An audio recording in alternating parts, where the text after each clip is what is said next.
حضرت نوح علیه السلام نو ترېده یو ښځه قبر ته ناسته وه ژړلې. حضرت نوح علیه السلام دې ښځې ته ورنږدې سو، ورته ویل ولې ژاړې او دا دې څه ده؟ دې ښځې ورته وویل وایي دا قبر کښې پروته دا زما زوی ده او په لږ عمر کې ولاړی، سمه دنیا یې لیدلې نه دله او دی په لږ عمر کې وفات سو. حضرت نوح علیه السلام ورته وفرمیل وایي ستا د زوی څونه عمر و؟ دې ښځې ورته وویل 400 کاله. نو حضرت نوح علیه السلام دې زنانې ته وویل، دې بوډۍ سپین سارې ته یې وویل وایي ستا زوی په 400 کاله مړ سو او ته لا فریادونه کوې وایي په لږ عمر مړ سو. زه تاسو ته داسې د امت عمرونه نه در وښیم چې دغه نبي او د امت به 80 کاله عمرونه وي. حضرت نوح علیه السلام چې کله دا خبره دې بوډۍ ښځې ته وکړه، دې ښځې ورته وویل چې داسې امت را روان ده چې 80 کاله به عمرونه وي او بیا به هم دی کاروبار یا منډې ترنډې به وهي که به خالي د الله عبادت کوي.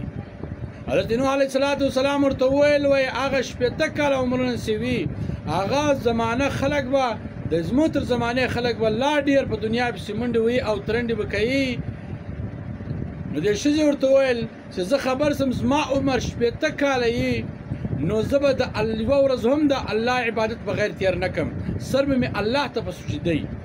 نو حقیقت سره ای زما عزتمند ورونو مسلمانانو، زموږ ستاسې عمرونه 80 کاله، که ته 80 کاله زیات سو، 70 کاله، 80 کاله، 90 کاله، 100 کاله ته ورسېږو، بیا زما ستا جسم کار نه کوي، دماغ مې کار نه کوي، ما او ستا په ژبه کې فرق راځي او په لاس په پښو کې مې فرق راځي، لاسونه به مې ریږدي، سر به مې ریږدي، بیا به هېڅ نشو کولی. نو ای زما عزتمند ورونو مسلمانانو، په ځوانۍ کې عبادت وکئ، ځکه د ځوانۍ عبادت سره زر دی. نو که چیرې ما او تا په ځوانۍ کې عبادت ونه کړو، بیا به دی وخت راسي چې ما او تا به سجده نسو کولی، رکوع به نسو کولی، درېدلی به نسو، یا به په ناستو لمونځ کوو. اوس ما او تا ته الله جل جلاله عقل راکړی ده، طاقت یې راکړی ده، ځواني یې راکړې ده، باید په دې ځواني څخه فایده واخلو، باید د الله عبادت کې وکړو. زما او ستا عمر که 80 کاله هم نسی، ته 80 واوړي خو هغه عمر نه ده، یا به ما او ستا دماغ کار نه کوي، یا به خلک راته وایي د دې دماغ کار نه کوي دا لیونۍ ده، یا به مې څوک په خبرو کې نه غږوي، د 70 کالو سپین ږیري نن سبا یا یې سر ریږدي یا یې لاسونه ریږدي، په خبره یې سر د چا نه خلاصېږي دا څه وایي. بیا به ما او تا په 70 کاله کې څنګه د الله عبادت وکړو؟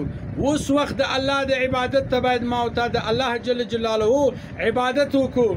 طاقت لرو د شپې راپورته سو الله جل جلاله ته وزاړو او د تهجد لمونځونه وکړو، او که چا قرآن مجید زده هغه د قرآن شریف تلاوت وکړي، او که چا نه زده نو هغه د نفلونه کوي، د الله ذکر دی کوي، تسبیحات دی وایي. نو ای زما عزتمند ورونو مسلمانانو، باید موږ تاسې د ځواني څخه فایده واخلو، دا ځواني غلط استعمال نه کړو، دا ځواني د الله په لاره کې استعمال کړو، بیا به ما او تا ته افسوس نه درېږي.